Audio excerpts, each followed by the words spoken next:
지난주 우리 예수님의 말씀을 기억합니다. 다른 마을로 가자. 나는 이것을 위해서 왔다. 라고 하시는 예수님은 사람들의 어떤 반응, 사람들의 요구를 따르시는 분이 아니시고 하나님이 왜 이 땅에 당신을 보내셨는지를 명확하게 아시는 분이셨습니다. 목적과 방향을 분명하게 알면 유혹과 시험에 흔들리지 않더라고요. 아무리 사람들이 어떤 요구로 예수님을 찾아와도 다른 마을로 가자. 나는 오늘도 하나님 나를 보내신 목적과 이유를 성취하기 위해 가야 한다라고 하시는 그 예수님의 분명한 목적과 방향을 어떻게 그렇게 흔들리지 않으시는가에 대해서는 마가복음은 그렇게 설명했죠. 예수께서는 새벽, 아주 이른 새벽 시간에 아무도 없는 시간, 아무도 없는 장소에서 하나님과 개인적인 교제와 경건의 시간을 보내심으로 그의 방향을, 그의 목적을 분명하게 하셨다라고 우리에게 설명합니다. 명확하고 분명한 삶의 방향과 목적은 우리로 하여금 유혹과 시험을 이길 힘을 갖게 합니다. 바꿔 말하면 우리의 삶의 목적과 방향이 불분명하면 그때부터 혼란스럽습니다. 나는 왜 분주하게 살아가는가? 공허함이 찾아옵니다. 열심으로 사는데 분주하고 쫓기는 마음이 듭니다. 그리고 특별히 특징이 있다면 목적과 방향이 불분명한 사람들은 결과에 많은 영향을 받아요. 내가 하는 어떤 일이 반응이 좋고 결과가 좋으면 내가 잘하고 있다라고 생각합니다. 반대로 반응이 좋지 않고 결과가 없으면 내가 못하고 있구나라고 스스로 낙심합니다. 나의 방향과 목적이 불분명하면 늘 결과에 움직이게 되어 있어요. 나는 잘하고 있구나 교만하기도 하고 못하고 있구나 흔들리기도 하는 것이죠. 한 주간 새벽마다 그 기도가 나오더라고요. 주님, 예수님은 그 새벽 이른 시간에 기도하시며 분명한 목적과 방향으로 유혹과 시험을 이기셨는데 저도 좀 그렇게 살게 해주세요. 우리 교회의 모든 교우들도 이 분주한 시대에 열심으로 살지만 뭔가 불명확한 이 시대 속에서 주님 앞에 서는 그 잠깐의 시간을 통해서 자꾸만 재조정하게 하시고 깨어있게 해주세요라고 기도하게 되었습니다. 저는 그런 생각 자주 하거든요. 삶은, 우리의 인생은 악기를 연주하는 것과 비슷한 것 같아요. 여러분, 아무리 명연주자가 좋은 악기로 연주한다 할지라도 온전한 정음의 악기가 맞춰져 있지 않으면 불협화음, 듣기 싫은 소리가 나잖아요. 우리의 삶은요, 그냥 일주일을 살면 자동스럽게 그 정음에서 조금씩 이탈되게 되어 있거든요. 그래서 우리는 늘 한결같으신 예수님의 그 정음 앞에 우리의 음을 맞춰야 합니다. 예배는 그런 시간이죠. 이 시간에 와서 다시 내가 왜 오늘을 살아가는가? 나는 무엇 때문에 염려하고 있는가? 여러분이 염려하는 그 목적과 이유를 잘 들여다보세요. 나는 왜 염려하고 있지? 여러분이 기뻐하시는 그 이유를 잘 생각해보세요. 나는 무엇 때문에 기뻐하고 있지? 나의 인생의 목적과 방향을 정음을 맞춰야만 우리가 열심으로 연주하는 우리의 삶이 아름다운 찬송이 되고 화음이 나겠지만 그런 거 없이 열심으로 연주하면 우리의 삶은 참 듣기 싫은 소리가 날 수도 있거든요. 바라기는 이 주일 예배, 우리의 모든 예배 시간들이 하나님 앞에서 우리의 삶의 목적과 방향을 명확하게 함으로 어떠한 유혹과 시험도 넉넉히 이길 수 있는 그런 성도의 삶이 될 수 있기를 우리 주의 이름으로 축원합니다.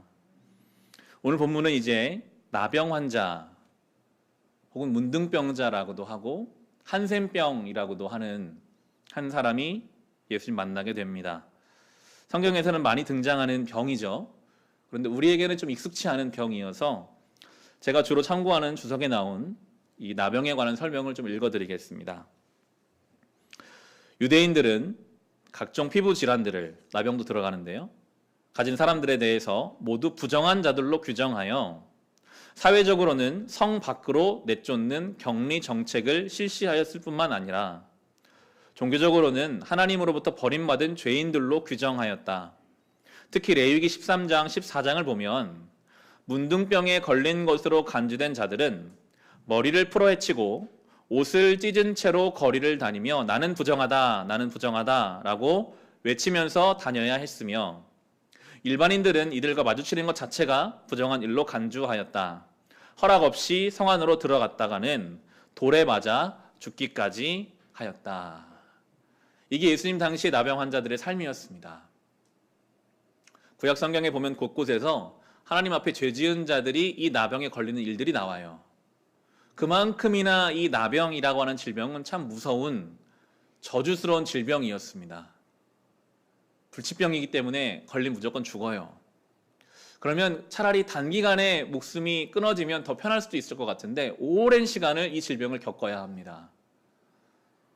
약한 관절을 이 나병균이 공격해서 손가락, 발가락이 떨어져 나가고 외형적으로 아주 흉측하게 발병되기 때문에 사람들이 볼 때마다 저 사람은 도대체 무슨 죄를 지었길래 하나님이 저를 저주하시는가 할 만큼 무서운 질병이 바로 이 나병, 문둥병이었습니다. 몸이 죽는 것과는 또 다르게 그는 사회적으로도 죽은 사람이 되어버려요. 가족으로부터 격리돼야 합니다. 같이 살 수 없어요. 아무리 사랑해도 그는 동네 밖으로, 성 밖으로 내쫓깁니다. 정서적으로, 관계적으로 죽음이 선포되죠. 그리고 마지막으로 영적인 죽음까지 선포되는 것입니다. 내가 도대체 무슨 죄인인가? 하나님에 대한 불평과 원망과 자기 죄성에 짓눌려 살아갈 수밖에 없는 그러한 것, 그것이 바로 나병의 무서움이었습니다. 몇 년을 살아야 하지만 사실은 죽은 것과 같은 상태, 그것이 바로 이 나병의 무서움인데요. 이 나병을 찾아보고 묵상하면서 이미 예수 없는 모든 죄된 인생이 우리가 영적인 나병에 걸린 것과 같더라고요. 우리는 처음 창조될 때 하나님의 아름다운 형상으로 지은 바 되었습니다. 그런데 죄가 우리 안에 자리를 잡으면서 저와 여러분 안에 있는 무서운 이기심이, 욕심이, 탐욕이 그 하나님의 아름다운 형상을 마치 나병 환자의 흉측한 몰골처럼 우리 영혼을 흉측하게 만들어가고 있고요. 나병 환자가 모든 관계가 깨어지고 분열되고 단절되는 것처럼 죄는 우리 속에 들어와서 모든 관계들을 끊어버립니다. 하나님과의 관계 끊어지는 것은 물론이요, 그 이후로 모든 관계가 다 끊어져 버려요. 여러분 경험하시죠? 내가 몇십 년을 같이 산 내 가족도 내 마음을 다 몰라주거든요. 여러분 어느 누구도 여러분의 마음을 100% 공감해 줄 수 없습니다. 죄 때문에 그렇죠. 심지어는 나도 내 마음을 다 몰라요. 죄가 들어온 인생은 그렇습니다. 모든 관계가 단절되어 버리는 그러한 인생. 오늘 나오는 이 나병 환자는 우리를 대표하는 사람입니다. 우리가 그와 다를 바 없는 존재거든요. 또 그 사람은 규정되게 되어 있습니다. 이 사람의 인생은 나병이라는 것이 너무나 강력한 영향을 미쳤기 때문에 그걸 나병 환자라고 부르고 있는데, 우리는 하나님 앞에 어떤 존재로 부름받고 있을까요? 우리는 무엇으로 규정되고 있을까요? 저와 여러분의 삶에 마치 나병처럼 가장 많은 영향을 주고 있는 것은 무엇입니까? 그게 우리를 규정하거든요. 바라기는 우리는 사명자로 불리기를 원합니다. 여러분이 무슨 일을 하시든 그것이 하나님께서 그걸 통해 이루고자 하시는 목적지가 분명해서 그걸로 거기를 가려고 하는 자가 사명자거든요. 여러분의 직업이든 여러분이 지금 보내는 그 인생의 시간이든 어떤 관계이든 그걸 통해서 하나님 뭔가를 이루기 원하시거든요. 그걸 깨닫고 그걸 고민하고 그걸 하기 위해서 실패하지만 또 시도하는 사람들이 사명자거든요. 이 사람이 나병 환자로 불린 것처럼 저와 여러분이 사명자로 불려야만 합니다. 이 나병 환자는 예수님을 찾아오기가 참 쉽지 않은 상황이죠. 나병 환자가 동네에 들어가면 돌 맞아 죽거든요. 다들 그를 혐오하거든요. 부정하다고 여기거든요. 그런데 이 사람이 예수님께 갔다면 아마 그의 모든 환부를 꽁꽁 싸매고 갔을 것입니다. 자기가 따로 분리되어 사는 그곳에서부터 자기의 환부를 다 싸매면서 예수님께 갈 준비를 했겠죠. 아마 그의 마음에는 기대감이 불일 듯 일었을 것입니다. 그분이시라면. 그가 어떠한 통로로 예수님에 대해 듣게 된지 알지 못하나 그는 예수님에 대해 들었고 그의 마음에는 사모하는 마음이 생겼습니다. 이 나병은 못 고쳐요. 불치병이에요. 그런데 그분이시라면 나를 고칠 수 있지 않으실까. 그 강력한 부르심이 그로 하여금 모험을 하게 하는 거죠. 그 동네에 가서 한 사람이 나를 알아보면 돌 맞아 죽을 수도 있거든요. 죽지 않아도 많은 혐오스러운 그 눈빛을 다시 봐야 하는 그런 두려움이 그에게 있었지만, 저는 그런 묵상도 해봤어요. 성경에 하나님의 사람들이 나병을 고치는 이야기가 나오잖아요. 나아만 장군이 엘리사라는 하나님의 선지자를 통해 나병을 고침받는 이야기를 그가 기억하고 있었다면, 어릴 적 부모에게 들은 그 이야기를 생각하며 예수님이 하나님의 사람이시라면 나를 고칠 수 있지 않을까, 그렇게 예수님께로 나아갑니다. 그가 예수님께 나오지 못할 이유는 너무나 많았습니다. 성경이 한 나병 환자라고 이야기하므로 그 당대에 많은 나병 환자들이 있었지만, 많은 이유들을 다 내려놓고 주님께 나온 사람은 한 사람이었거든요. 예수님께 나아가지 못할 핑계는 이유는 너무나 많습니다. 사람들의 시선 때문에 못 나가요. 내가 막상 예수님께 가도 그분이 나를 부정하다고 저주하시면 어떡하지? 그분의 마음을 내가 다 알지 못해서. 그분이 나를 불쌍히 여기셔도 그분이 나를 고칠 능력이 없으면 어떡하지? 그 능력에 대한 신뢰성이 떨어져서. 예수님께 나아가지 못할 이유는 너무나 많습니다. 우리가 그렇잖아요. 우리가 주님께 나아가지 못할 이유가 참 많아요. 나는 지금 바쁘니까. 이 코로나의 현실이 있으니까. 나는 지금 여러 가지 이유들 때문에 주님께 나아가지 못하지만, 그렇지만 어떤 이유에도 불구하고 우리가 주님께 나아가야 합니다. 그래야 살거든요. 그게 생명이거든요. 오늘 이 사람은 여러 가지 못 나갈 이유가 있었지만 자기의 모든 지저분한 환부를 다 꽁꽁 싸매고 용기를 내어 주님께 나아갔기 때문에 그 은혜를 경험하게 되죠. 그런데 이 나병 환자가 예수님을 향한 놀라운 고백을 이제 하는데요. 처음부터 그가 그런 고백을 가지고 있었는지, 아니면 예수님을 지근거리에서 뵈면서 그 눈빛을 보고 그 음성을 듣고 마음이 생겼는지 모르겠지만, 그가 이런 이야기를 하죠. 하고자 하시면 나를 깨끗하게 하실 수 있습니다. 예수님께 이미 능력이 있다는 고백을 해요. 능력의 유무는 중요하지 않구나. 저분은 능력이 있으시구나. 그분의 뜻을 구합니다. 주님이 원하시면 나를 깨끗하게 하실 것이고, 주님이 원치 않으시면 나를 깨끗하게 하지 않으실 것입니다. 예수님의 기도잖아요. 아버지 뜻대로, 내 뜻대로 하지 마시고 아버지 뜻대로 해주세요. 막상 여러분, 우리가 불치병에 걸렸는데 나를 고칠 것 같은 분이 계시다면 당연히 우리는 매달리겠죠. 저를 고쳐주세요. 무조건 고쳐주세요. 능력이 없으면 능력을 만들어서 고쳐주세요. 막 이렇게 할 것만 같은데, 오늘 이 사람은 그것까지 맡겨요. 주님 원하시면 저를 고치실 것입니다. 주님의 뜻입니다. 주님께 맡깁니다. 이게 우리가 배워야 할 믿음의 고백이죠. 여기까지가 나병 환자의 몫이었습니다. 용기를 내어 주님을 찾아오는 것, 그리고 결과까지 주님께 맡기는 것, 그리고 이제 이 이후의 일들을 예수께서 행해 가시죠. 41절입니다. 예수께서 그를 불쌍히 여기시고 손을 내밀어 그에게 대시고 말씀하셨다. 그렇게 해주마, 깨끗하게 되어라. 우리말로 번역된 불쌍히 여기다 라는 이 표현으로는 담을 수 없는 깊은 애통함과 깊은 어떤 슬픔과 사랑하는 마음이 예수님께 있었다라고 합니다. 안타까워하셨어요.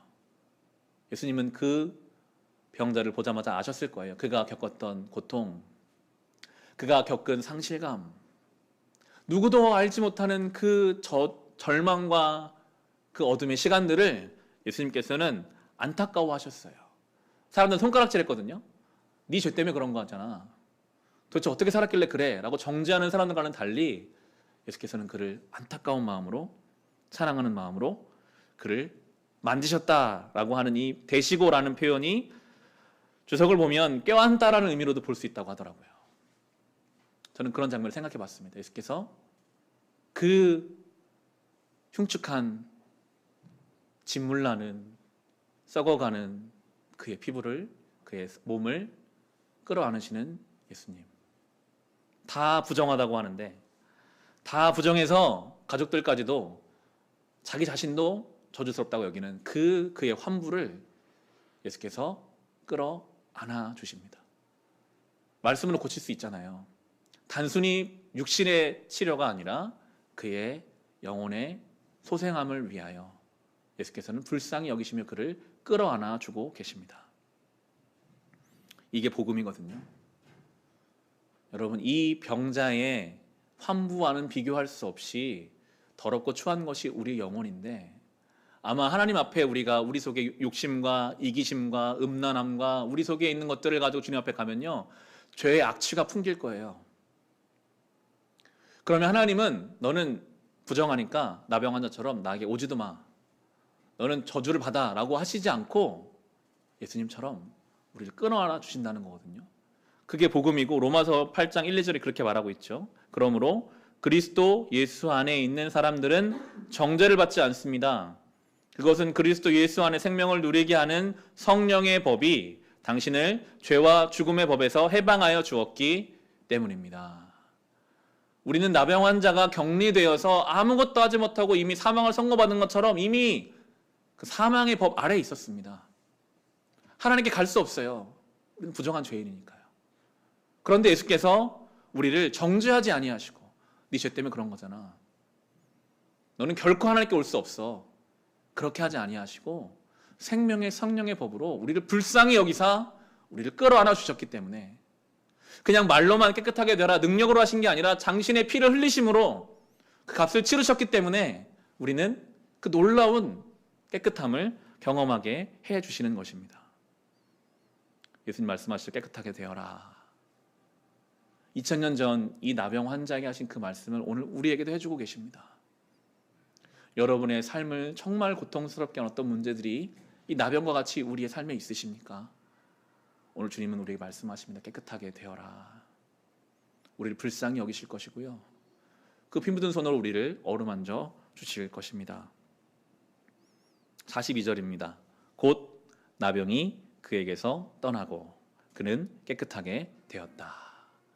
저희 말씀에 능력이 있었습니다. 곧 그의 병이 떠났습니다. 그의 그 모든 더러운 것들이 깨끗하게 되었습니다. 이게 예수님의 능력이거든요. 우리가 늘 사모해야 할 주님의 십자가의 능력입니다. 우리 안에 떠나야 할 것들이 있습니다. 주님이 떠나게 하실 것입니다. 우리 안에 깨끗해야 될 부분들이 있습니다. 복음 안에서, 예수 안에서 우리는 깨끗함을 경험하게 될 것입니다. 여기서 끝날 것 같은데 문제가 해결됐잖아요.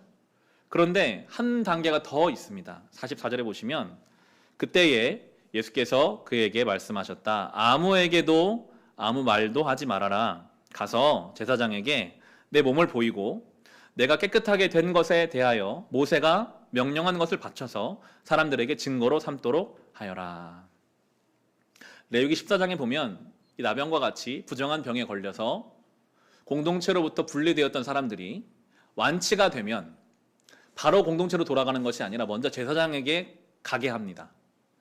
제사장에게 갈 때 정결한 새 2마리를 가져다가 한 마리는 하나님 앞에 감사의 제물로 드리고, 그 제물로 드린 새의 피를 다른 한 마리에 묻혀서 이 새를 날려보냄으로써 이제 모든 부정한 것이 자기를 떠나갔음을 하게 하는 정결 예식이 있었어요. 그 과정을 많은 사람들 앞에서 제사장과 함께 그 일을 하고 나서 이 사람이 원래 있던 자리로 돌아가게 하는 것이거든요. 예수님의 치유 사역은 1차적으로는 병고침, 개인의 영역에서의 회복입니다. 그러나 궁극적으로는 그가 다시 공동체로 돌아가게 하는, 죄로 인해 분리되었고 죄로 인해 떨어져 있었던 것을 다시 그 담을 허무시고 하나 되게 하시는 이 복음의 결론이 우리에게 보여주고 있거든요. 방향이 있어요. 죄의 방향은 늘 개인적으로 흘러가게 합니다. 아담과 하와가 한 몸이었는데 죄가 개입하자 서로 정죄하는 개인의 방향 흘러가죠. 늘 죄의 방향은 개인적으로 가게 해요. 이 나병 환자를 죄로 인해 완전히 분리시킨 것처럼. 그런데 은혜의 방향은 늘 공동체를 향하게 합니다. 하나 되게 합니다. 죄는 담을 세우고요, 예수님의 복음은 담을 허뭅니다. 이게 복음의 능력이고 복음의 방향인데요. 금요일마다 성숙자만 신앙훈련이 진행되고 있고 8주째 지금 진행했습니다. 이번 주 주제가 성령의 은사였고, 성령의 은사 중에 방언에 관한 내용이 있었는데, 그 내용이 바로 이 담을 허무는 주님의 사역과 연결되어서 제가 좀 책의 한 부분을 좀 읽어드릴게요. 이재철 목사님 쓰신 책 글인데요. 방언이 처음으로 임한 것은 오순절의 일이었다. 당시의 방언은 사람들이 전혀 이해할 수 없는 이른바 천사의 방언이 아니었다. 제자들은 모두 갈릴리 무식군 출신으로 한 번도 외국어를 배워본 적이 없었다. 그들은 모국어인 히브리어밖에 못했다. 그런데도 성령님께서 그들에게 방언을 내려주셨을 때 각각 다른 언어를 사용하는 16개 지역의 사람들이 모두 제자들의 말을 자기 모국어로 알아들었다. 그들은 외국어를 알지 못하는 갈릴리 출신의 제자들과 평소에 말이 통할 수 없는 사이였다. 그런데 성령님의 역사 속에서 방언을 통해 그들 간의 소통이 이루어졌다. 따라서 방언의 은사를 내적으로 승화시킨다는 것은 평소 말이 통하지 않던 사람과 말이 통하게 되는 것이다. 평생 함께 살면서도 말이 통하지 않는 부부가 있다고 하자. 그런데 어느 날부터 남편의 말이 이해되고 아내가 하는 말이 마음에 와 닿는다면 그것이 내적으로 승화된 방언의 은사다. 자기 주장만 하면서 사사건건 대립하던 진보주의자와 보수주의자가 서로 상대의 말에 귀를 기울이기 시작했다면 그것이 방언의 은사다. 고용자와 근로자가 서로 상대의 입장을 이해한다면 그것이 방언의 은사다. 내적 은사로 승화된 방언은 어떤 경우에도 사람에게 해를 끼치거나 문제를 야기하지 않는다. 그때의 방언은 사람과 사람 사이의 담을 허물고 그 양자를 한데 엮어주는 능력이기 때문이다. 이게 복음의 방향입니다. 평생을 함께 살아도 이해하지 못했고 이해하고 싶지 않았던 사람의 말이 예수 안에서, 복음 안에서 그 막힌 담이 허물어지면 그 사람이 그렇게밖에 말할 수밖에 없는 그의 인생에 대한 안타까운 마음이 내 안에 생겨지고, 입장이 다르잖아요. 고용자와 노동자가, 진보와 보수가, 부부간의 관계가 살아온 환경이 다르기 때문에 입장이 달라요. 하지만 그를 하나님의 마음으로 품어줄 수 있는 것, 그것이 바로 이 사람을 깨끗하게 하신 이유죠. 이 사람이 그 정결 예식을 통해 가족과 공동체로 돌아갔을 때 그는 어떻게 살았을까요? 그의 삶으로 예수를 증거하며 살았을 것입니다. 예수께서 나를 불쌍히 여겨주신 것처럼 누군가를 불쌍하게 여길 수 있고, 예수께서 아무도 만지지 않는 나의 환부를 끌어안아 주신 것처럼 누군가를 끌어안아 줌으로 깨끗하게 되어라 하신 주님이 이제는 네가 가서 깨끗하게 하여라, 보냄받은 자가 되는 것이거든요. 그렇기 때문에 주님께서는 그를 고쳐주신 것입니다. 예수께서는 이 사람을 고쳐주시면서 한 가지 우리가 의문점이 될 수 있는 이야기를 하시잖아요. 이걸 말하지 마라. 함구령을 내리세요. 내가 너를 고쳐줬다는 것을 이야기하지 마라.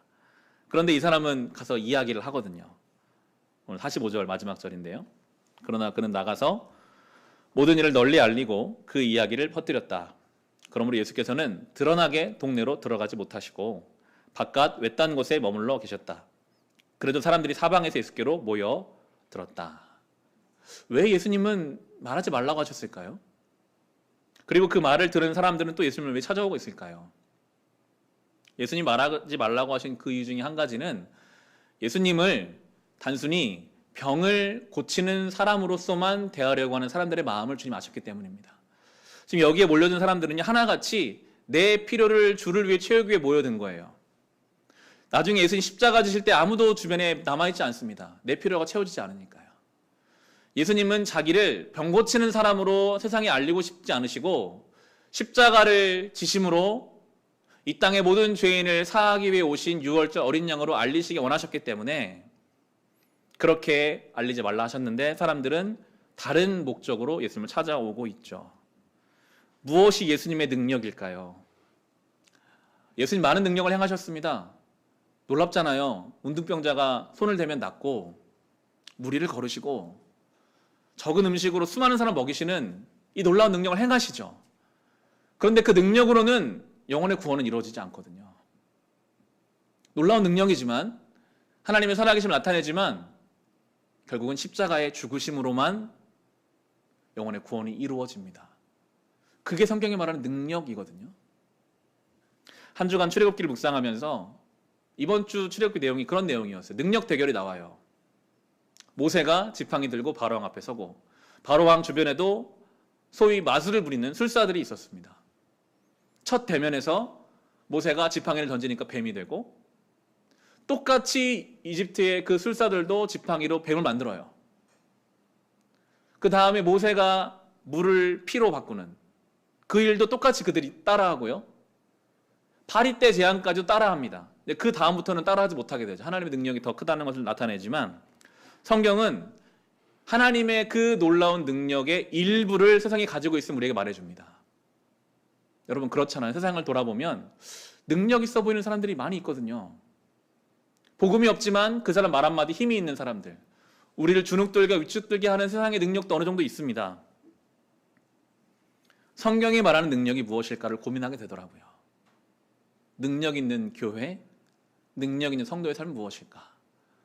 우리는 그런 간증에 익숙합니다. 사업이 실패했는데 하나님께 순종했더니 더 큰 사업의 성공을 주셨다. 병들어 신음하고 있었는데 믿음으로 기도했더니 병을 고쳐주셨다. 물론 그것이 능력이고 중요한 간증입니다. 그러나 세상적인 번영과 성공은 예수 없이도 가능하거든요. 세상에도 그 능력이 있어요. 예수님의 사역을 보면, 사도 바울의 사역을 보면 그 끝이 번영과 창대함이었습니까? 죽음이었어요. 예수의 능력은 하나님의 아들이신데 섬김 받으셔야 하는데 섬기심으로 능력을 나타내십니다. 죽지 않으셔야 할 죄인이 아니신데 그가 죽으심으로 생명을 나타내십니다. 그게 성경이 말하는 능력이더라고요. 그래서 예수님은 알리지 말라고 하세요. 나는 병 고치는 자가 아니다. 나는 너희를 위해 이 땅에 온 유월절 어린 양이다. 그것을 알고 따라오기를 주님 원하시거든요. 한 주간이 능력에 대해서 고민하면서 우리가 몇 번을 다룬 이야기죠. 사랑의 수고를 주님처럼 감당하는 것이 성도의 능력이겠구나. 소망을 가지고 인내하는 것이 그것이 교회와 성도의 능력이구나. 정말 하나님이 살아계심을 믿고 행하는 것, 그것이 우리의 능력임을 생각해 보게 됩니다. 이게 참 어렵잖아요.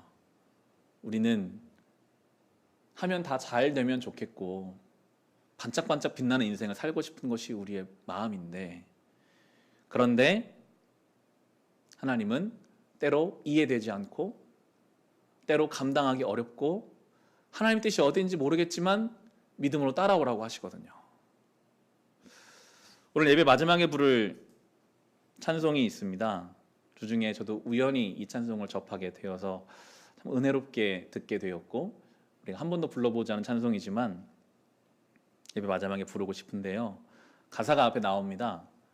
처음에 가사가 이렇게 시작합니다. 날이 저물어 갈 때, 빈들에서 걸을 때, 그때가 하나님의 때라고 가사가 혹시 없나요? 네, 없으면 네, 날이 저물어 갈 때, 빈들에서 걸을 때, 그때가 하나님의 때.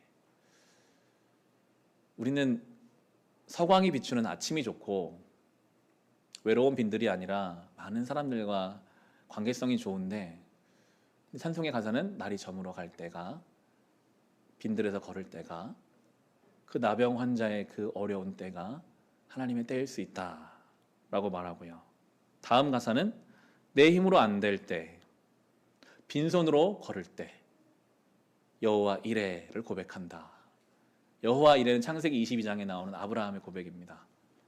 하나님이 아브라함에게 이삭을 바치라고 하세요. 말도 안 되는 명령이죠. 이해를 할 수 없습니다. 그런데 순종을 해요.